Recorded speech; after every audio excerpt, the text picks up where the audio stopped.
Hello বন্ধুরা, চলো আজকে একটা সহজ পদ্ধতিতে নান রুটির রেসিপি শেয়ার করলাম। প্রথমে আমি উষ্ণ গরম দুধে ইস্ট মিশিয়ে কিছুক্ষণ রেখে দিলাম। দেখুন, এই কোম্পানি ইস্ট আমি নিয়েছি। এখানে পরিমাণ মতো ইস্ট আপনারা ব্যবহার করবেন, যতটা নান বানাতে চান ততটা পরিমাণ দিতে পারবেন। তারপরে কিছুটা চিনি আর স্বাদ মতো লবণ দিয়ে ভালো করে মিক্স করে নিলাম।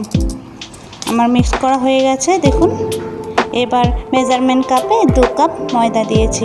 আপনারা আপনাদের হিসাব মতো ময়দা দেবেন।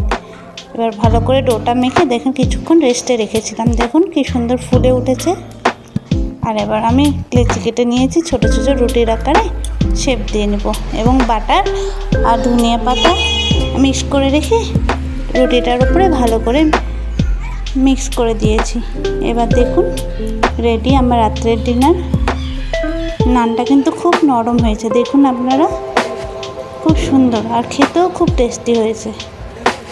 রাত্রের ডিনারে জমে যাবে সুন্দর করে বানালে। যদি ভালো লেগে থাকে তাহলে লাইক কমেন্ট করে দিবেন। ধন্যবাদ।